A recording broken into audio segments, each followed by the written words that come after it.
Cari amici di Sapori, ben ritrovati. Sono Ugo Nicosia, docente di Fondazione Italiana Sommelier Vivenda.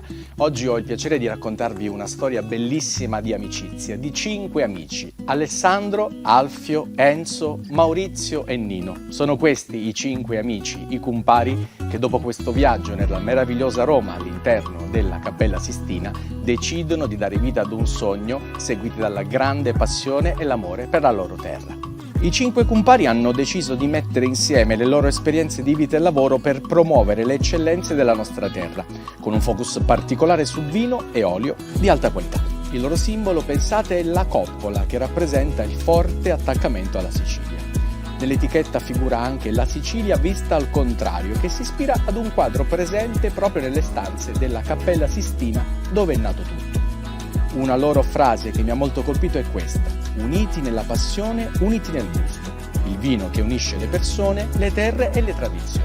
Oggi degustiamo insieme Rosso Puro, il loro primo Etna Rosso nell'annata 2022, frutto di un blend dell'85% di Nerello Mascalese con un 15% di Nerello Cappuccio.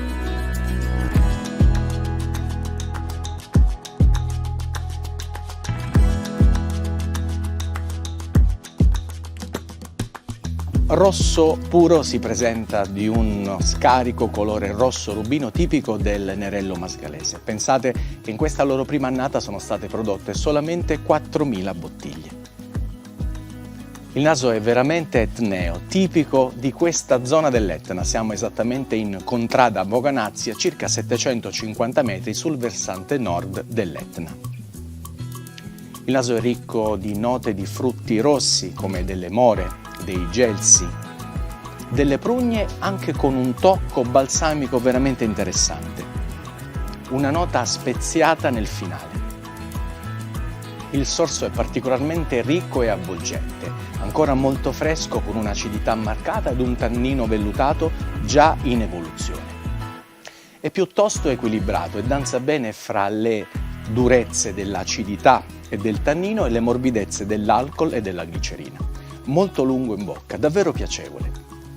Trova sia un abbinamento ideale con carne rosse alla brace, anche con formaggi stagionati e semistagionati, molto indicato anche con quelli che sono i piatti tipici della tradizione siciliana. E come diceva Goethe, la vita è troppo breve per bere vini mediocri.